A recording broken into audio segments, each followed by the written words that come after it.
They sealed the bulkheads and abandoned him to the cold void, calculating a human would suffocate in mere hours. They miscalculated. Left to perish on a dying alien refinery, one lone engineer didn't just survive, he weaponized his tomb.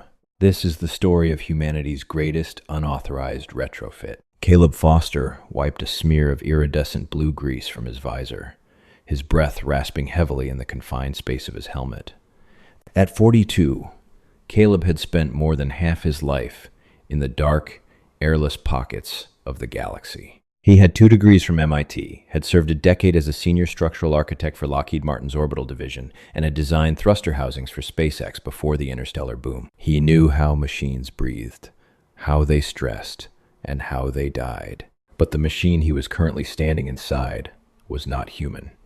It was an orbital refinery belonging to the Volari, a sleek, aviary-like species whose technology was built on crystal resonance and harmonic frequencies. To the Volari, engineering was a symphony. To Caleb, it was a math problem that occasionally needed to be hit with a very large wrench. The station, designated Aegis Prime, sat on the edge of the Cygnus Rift, harvesting dark matter isotopes. It was a beautiful structure, all sweeping curves, pearlescent bulkheads, and seamless architecture. But beneath the elegant facade, it was rotting. The Volari had contracted a specialized human crew to fix it because, for all their poetic technology, they lacked the raw, brute force pragmatism required when things went fundamentally wrong. Humans were the galaxy's ultimate mechanics. "Pressure in Conduit 3 is spiking again, Caleb," came the nervous voice over the comms. It was David, a 24-year-old kid fresh out of Georgia Tech, stationed 3 decks above in the primary coolant manifold. "I see it, kid," Caleb grunted, wrestling a heavy fusion welder into position. "These crystal matrices are fracturing under the thermal load. The Volari built this place to run on a gentle hum, but the core is screaming. I'm going to manually cap the bypass." Above them, the overseer of the station, a Volari administrator known by the translated moniker of Administrator Cole, watched from the pristine safety of the command deck. The Volari did not understand human names well, often adopting standard Western designations for trade purposes. Cole had always looked at the human engineers with a mixture of necessity and profound disgust. They were apes in pressurized suits, striking elegant machinery with crude tools. Suddenly, the deck plated beneath Caleb's magnetic boots shuddered violently. A sound like shattering glass echoed through the comms channel, followed by the terrifying shriek of tearing metal. "Caleb!" David screamed, his voice dissolving into static. "The primary harmonic dampener just shattered. It's a cascade failure. The core is pulling itself apart." Alarms began to howl, not the harsh sirens of human ships, but a dissonant, atonal screeching designed by the Volari to indicate mortal danger. Caleb dropped his welder and scrambled up the maintenance ladder. "David, lock down the manifold. I'm coming up." He threw open the hatch to Deck 4 just in time to see a wall of superheated blue-white plasma rip through the corridor. The blast doors slammed shut with automated precision, but not fast enough. Caleb watched through the reinforced glass of the viewport as the corridor was instantly incinerated. David's biotelemetry on Caleb's wrist display flatlined in a fraction of a second. Caleb slammed his fist against the blast door, a hollow, useless gesture. "David!" Before he could process the loss, his console lit up with a station-wide broadcast. It was Administrator Cole. The Volari's voice was smooth, translated into perfect, emotionless English by the station's AI. "Attention human contractors. Containment has failed. The 0-point core will reach critical mass in exactly 72 hours. Evacuation protocols are in effect for Volari personnel." "Cole," Caleb barked into his comms. "Override the Sector 4 bulkheads. I'm trapped in the lower engineering bay. Open the doors." There was a brief pause. When Cole spoke again, the channel was private. "Negative, Engineer Foster. Unsealing Sector 4 would vent toxic isotopes into the evacuation bays. You are a statistical write-off. Your corporate handlers at General Dynamics will be compensated for your loss. May the harmony of the void embrace you. You son of a... The comms went dead. The heavy magnetic locks on the blast doors clanked loudly, sealing with a finality that chilled Caleb to the bone. Through the exterior viewports, Caleb watched the sleek, silver escape pods of the Volari launch into the blackness of space, leaving the massive, dying refinery behind. They had left him. They had murdered David, abandoned their own multi-billion-dollar station, and locked Caleb in the basement to burn. Caleb stood in the dim emergency lighting of the engineering bay. The temperature was already rising. His suit's oxygen readout showed 18 hours of breathable air. The station was programmed to detonate in 72. He looked at the sealed blast doors, then down at his hands. He wasn't a soldier. He wasn't a hero. He was a guy who built things and fixed things. A cold, terrifying calm washed over him. It wasn't the peace of acceptance. It was the absolute, icy focus of human spite. The Volari thought of him as a primitive ape. They thought their elegant, crystalline technology was beyond his comprehension.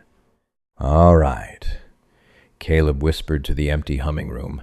"You want to leave the ape in the machine shop? Let's see what the ape can build." The first law of thermodynamics states that energy cannot be created or destroyed, only transformed. Caleb Foster's first law of survival was similar. Nothing is garbage if you're desperate enough. He had 18 hours of air, and the Volari environmental systems in his sector were offline. The aliens breathed a mixture heavy in nitrogen and trace argon, completely incompatible with human lungs. Caleb needed oxygen, and he needed it fast. He stripped out of his heavy EVA suit, leaving on the moisture-wicking underlayer.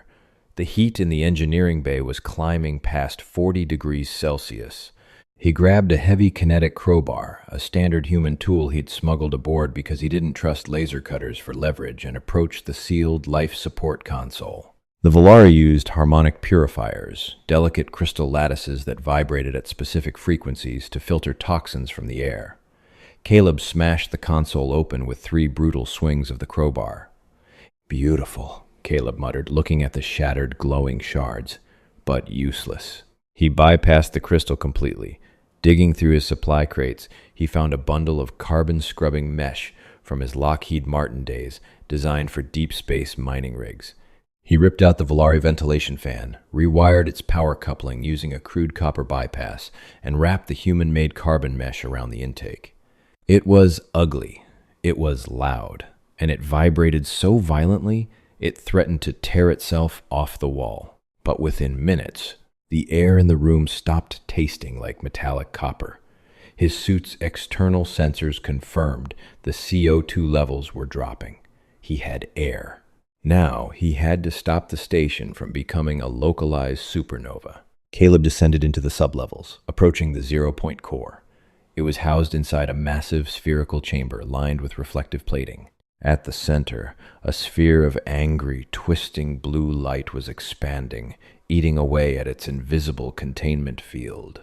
The Volari diagnostic screens were flashing frantic warnings in their native script. Caleb plugged his ruggedized MIT-issued datapad into the terminal. He didn't need to read their language. He just needed to read the raw data streams. Numbers were universal. The core was overheating because the Volari system was trying to gracefully sing it back into submission using sound waves to stabilize the plasma. It was like trying to put out a forest fire by whispering at it. "You can't soothe it," Caleb said, his fingers flying across his datapad, writing a brutal bypass script in pure, uncompiled machine code. "You have to choke it." He needed to vent the heat. The Volari design was a closed loop, prioritizing efficiency over safety. Caleb decided to introduce an extreme inefficiency. He hauled himself up to the primary coolant reservoir, a massive tank of sub-zero liquid argon. Using his plasma torch, Caleb did something that would have given a Volari engineer a fatal aneurysm. He cut a 2-foot hole directly into the side of the pristine coolant tank. Before the pressurized liquid could blast him into the wall, he slammed a repurposed titanium cargo conduit over the breach, welding it shut with messy, thick beads of slag. He ran the conduit across the ceiling, through the shattered blast doors of Sector 3, which he had to manually crank open using a winch and a prayer, and routed it directly toward the station's main kinetic thrusters. By the 30th hour, Caleb was exhausted. He was running on adrenaline, stim packs from his first aid kit, and an all-consuming rage.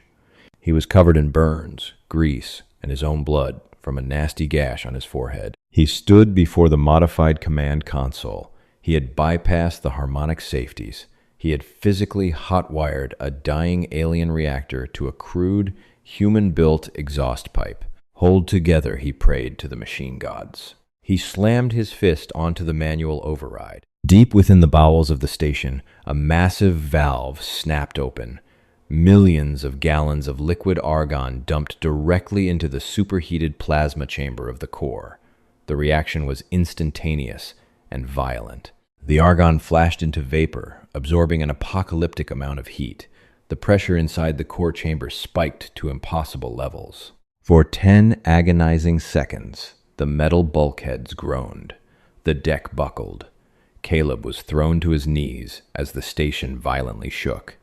Then, the pressure found Caleb's makeshift exhaust pipe. Outside the station, in the silent vacuum of space, a geyser of blinding white-hot steam and plasma erupted from the rear thruster arrays, shooting thousands of miles into the void. It was an incredible, continuous roar of raw thermal energy being forcibly evicted from the system. Caleb watched the numbers on his data pad. The core temperature stopped climbing. Then, agonizingly slowly, it began to drop. The blue sphere of light in the chamber shrank, stabilized, and settled into a low, steady pulse. Caleb collapsed onto his back on the grated floor, staring up at the ceiling, chest heaving. He had done it. He had wrestled a dying star to a standstill using scrap metal and plumbing.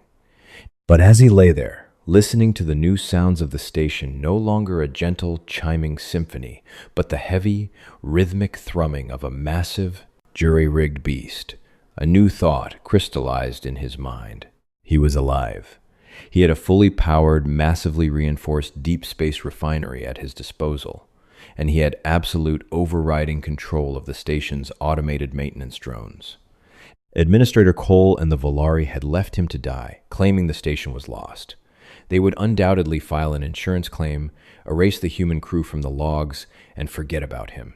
Caleb dragged himself to his feet, a dark, dangerous smile spreading across his face. He walked over to the Volari communications array. The automated distress beacon was broadcasting a repeating message in the alien tongue. Station destroyed. Void claim in effect. Caleb wiped the audio file. He plugged his own helmet's audio drive into the terminal. He didn't just want to survive. He wanted to send a message. He selected an old heavy metal track he used to listen to during his late-night shifts at SpaceX, a loud, aggressive human sound filled with electric guitars and pounding drums. He set it to broadcast on all Volari emergency frequencies, repeating infinitely. "Let's see how they like our music," Caleb muttered. He turned his back on the console, picking up his plasma welder. The core was stable. Now, it was time to rebuild this station into something else. Something armored. Something with teeth.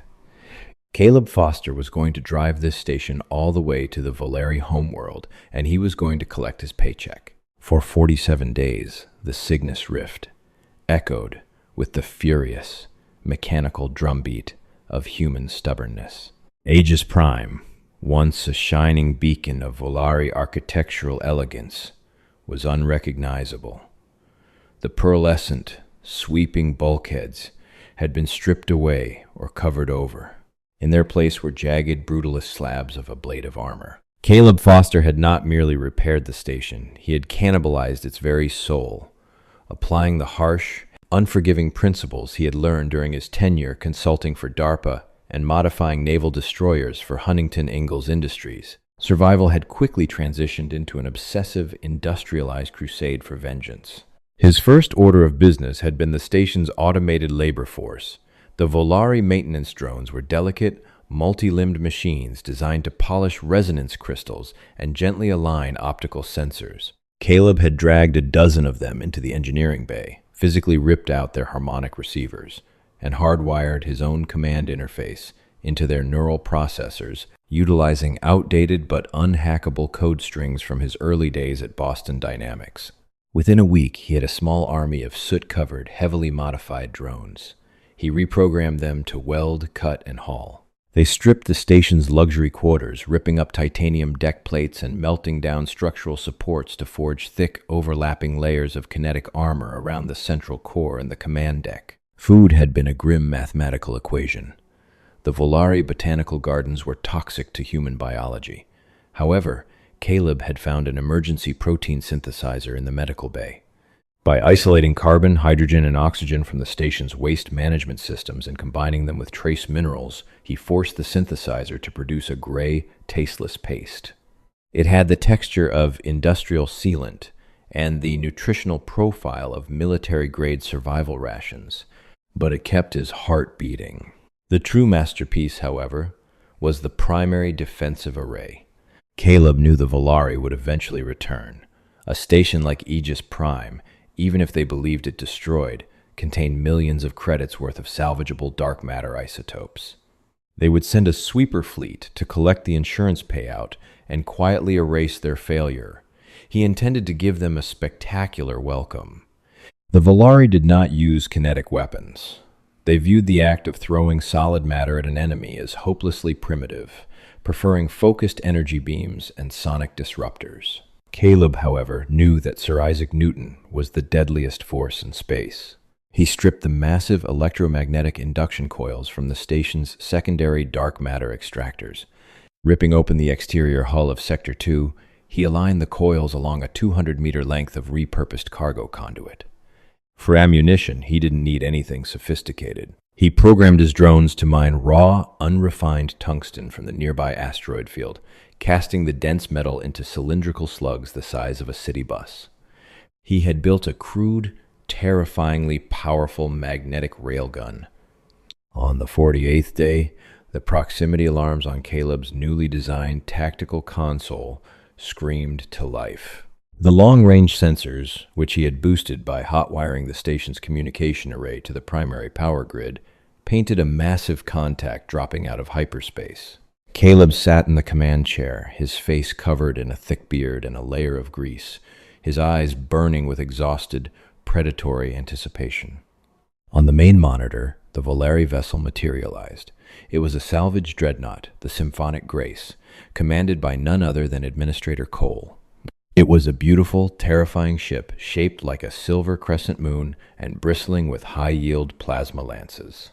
Aboard the Symphonic Grace, Administrator Cole sat in his pristine white command chair, sipping a chalice of purified nectar.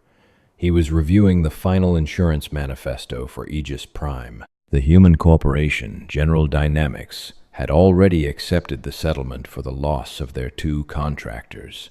The paperwork was clean. The embezzlement of the dark matter isotopes, which Cole had initiated and subsequently covered up by deliberately sabotaging the station's harmonic dampeners, was perfectly hidden within the catastrophe. "Administrator," the sensor officer chimed, his crystalline voice laced with confusion. "We have arrived at the coordinates. However, I am not detecting a debris field." Cole frowned, leaning forward. "Explain." "The station. It is still there, sir, but its mass profile has completely changed. Furthermore, we are receiving a continuous, high-amplitude broadcast on all emergency frequencies." "A distress beacon?" Cole asked, a spike of cold panic piercing his chest. If the human had survived and managed to send a message to the authorities, his entire operation would be exposed. "Negative, sir. It is not a standard beacon. It is acoustic noise, rhythmic, highly aggressive, percussive sounds, accompanied by heavily distorted, stringed instruments. Human audio." Cole's blood ran cold. He pulled up the visual feed. The image that resolved on the main screen made the entire Volari bridge crew recoil in horror. Aegis Prime was no longer a refinery. It looked like a scarred, iron-plated fist floating in the void. Heavy armor plates were welded haphazardly over the delicate architecture. Massive exhaust vents spewed trails of black carbon into space, and protruding from the port side was a monolithic, terrifyingly ugly metallic tube aimed directly at them. "By the ancestors," Cole whispered. "What has the ape done?" "Incoming transmission," the communications officer reported frantically. "It is overriding our primary harmonic firewalls. We cannot block it." The pristine silence of the Volari bridge was suddenly shattered. The heavy metal music cut off, replaced by the deep, rough, unapologetically human voice of Caleb Foster. "Administrator Cole," Caleb's voice echoed through the ship, dripping with dark amusement. "Welcome back to Sector 4. I hope you brought a toolbox. Things have gotten a little rough around the edges since you left." Cole scrambled to compose himself, his iridescent feathers bristling with indignation and fear. He activated the two-way channel, his voice projecting the cold arrogance he had always used when dealing with the human contractors. "Engineer Foster, this is a profound anomaly. Your survival was statistically impossible. Power down the station's makeshift systems immediately and prepare for boarding. You are in violation of Volari corporate protocol by altering the structure of Aegis Prime." A harsh, booming laugh erupted from the speakers, startling the Volari crew. "Corporate protocol?" Caleb scoffed. "Cole, buddy, you left me and a 24-year-old kid to burn in a plasma fire while you ran for the escape pods. Protocol went out the airlock the second you sealed those blast doors. Furthermore, according to the Interstellar Salvage Accords, any vessel or station abandoned by its command crew and left in critical peril is subject to the Void Claim." Cole's eyes widened. The Void Claim was an ancient, universally recognized maritime law adapted for deep space. If a salvager could board and stabilize an abandoned dying vessel, ownership transferred entirely to the salvager. "You are a contractor, not a salvager," Cole spat, his pristine composure fracturing. "And this is a sovereign Volari facility." "Was," Caleb corrected sharply. "It was a Volari facility. Now it's the independent human salvage vessel, the spiteful ape, and you are trespassing in my firing solution." "You arrogant primate," Cole hissed, slamming his hand down on his command console. "You think welding scrap metal to a refinery makes you a threat? Tactical. Lock plasma lances on his command deck. Burn the ape out of his cage." The symphonic grace shifted, its silver hull glowing as massive amounts of energy pooled into its forward weapons arrays. Caleb watched the energy spikes on his scavenged tactical monitors. He didn't flinch. Targeting sensors online, he muttered to himself, "Let's see how much force your elegant shields can take." "Firing plasma lances," the Volari tactical officer announced. 3 blinding streams of superheated energy lashed out across the void, striking Aegis Prime directly on the forward command deck. On the Volari bridge, Cole smiled, expecting the crude metal to melt into slag instantly. But as the glare cleared, the station remained. Caleb's armor was not just solid metal. He had engineered spaced, ablative plating using the thermal-resistant ceramics from the station's dark matter containment cells. The outer layer vaporized, absorbing the heat and violently expanding, which deflected the brunt of the plasma away from the inner hull. The station shuddered, but the armor held. Inside the command center, Caleb wiped a trickle of blood from his nose, grinning wildly. "My turn. Drone command. Ignite the induction coils. Fire the main gun." On the exterior of Aegis Prime, the 200-meter repurposed cargo conduit began to hum. Blue lightning arced across the massive electromagnetic rings. With a soundless, terrifying flash of kinetic energy, a 20-ton tungsten slug was hurled into the void at Mach 15. The Volari harmonic shields were designed to deflect energy beams and disperse thermal attacks. They were fundamentally unequipped to stop 20 tons of solid, dense matter moving at 15 times the speed of sound. The tungsten slug punched through the symphonic grace's forward deflector shields as if they were made of tissue paper. It slammed into the ship's port nacelle, burying itself deep into the alien vessel's elegant hull before its sheer kinetic momentum tore the entire engine block away from the main chassis. Alarms shrieked on the Volari bridge. Sparks rained down from the ceiling as consoles exploded. The ship violently listed to the side, venting atmosphere and glowing blue coolant into space. "Hull breach in the port nacelle," the tactical officer screamed over the chaos. "Primary drive is offline. We have lost maneuverability." Cole was thrown from his chair, his pristine uniform singed. He stared at the main screen in absolute shock. A single primitive projectile had crippled his state-of-the-art dreadnought. "Load the second slug," Caleb's voice calmly crackled over the comms. "Target their bridge. Power up the coils." "Wait! Cease fire!" Cole screamed, scrambling back to the comms terminal. "Foster! Cease fire! We surrender!" "Surrender?" Caleb said, his voice dropping into a dangerous icy register. "I don't want your surrender, Cole. I want justice for David, and I want my paycheck." "General Dynamics will compensate you," Cole pleaded, his arrogance entirely shattered, replaced by the desperate, pathetic whimpering of a defeated bureaucrat. "We will pay you double your contract. Triple." "I already took care of my compensation," Caleb replied. On the Volari bridge, a secondary monitor suddenly flared to life, overriding their internal systems. It displayed a massive data packet. "While I was waiting for you to show up, I got bored," Caleb explained. "I started digging through the station's primary mainframe. Turns out, this core meltdown wasn't an accident, was it, Cole? I found the bypass logs. I found the shadow ledgers. You intentionally sabotaged the dampeners to cover up the fact that you've been siphoning thousands of tons of dark matter isotopes and selling them on the black market to the Orion Syndicate." Cole's breath hitched. He was ruined. Utterly, completely ruined. "I took the liberty of compiling all that evidence," Caleb continued. "And right before I fired that tungsten slug, I burst transmitted the entire file to the Volari High Command, the Interstellar Trade Commission, and the legal department at General Dynamics. They have everything, Cole. Your embezzlement, your sabotage, and your little order to lock me and David in Sector 4 to die." Cole slumped to the floor, staring blankly at the deck. He wasn't just facing death. He was facing a lifetime in a high-security penal colony, stripped of all rank and status. The human had not just defeated him in combat.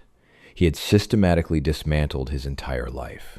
"Your ship is crippled," Caleb said, issuing his final verdict. "Your life support will hold until the Volari authorities arrive to arrest you. I suggest you wait quietly. If you power up weapons, if you even try to jump out of system, I will put the next 20 tons of tungsten straight through your command chair. Do you understand me?" "Yes," Cole whispered, defeated. "I understand." Caleb cut the comms. He leaned back in his jury-rigged command chair, the adrenaline slowly beginning to fade, replaced by a profound, heavy exhaustion. He looked over at the empty console next to him, where David should have been sitting. "We got him, kid," Caleb murmured into the quiet hum of the station. "We got him." Caleb Foster closed his eyes, listening to the steady, powerful heartbeat of the armored beast he had created. He was a human engineer. They had left him in a graveyard, expecting him to die quietly. Instead, he had built a fortress, shattered an empire's pride, and claimed the stars for himself. He was going to need a bigger wrench. Did Caleb Foster's ultimate revenge and sheer engineering genius blow your mind? Humanity proves once again that if you corner an engineer, they won't just survive, they'll build a weapon out of your mistakes. If you love this HFY story of hard karma and underdog victory, smash that like button, share this video with your friends, and subscribe for more epic sci-fi drama. What would you build to survive? Comment below.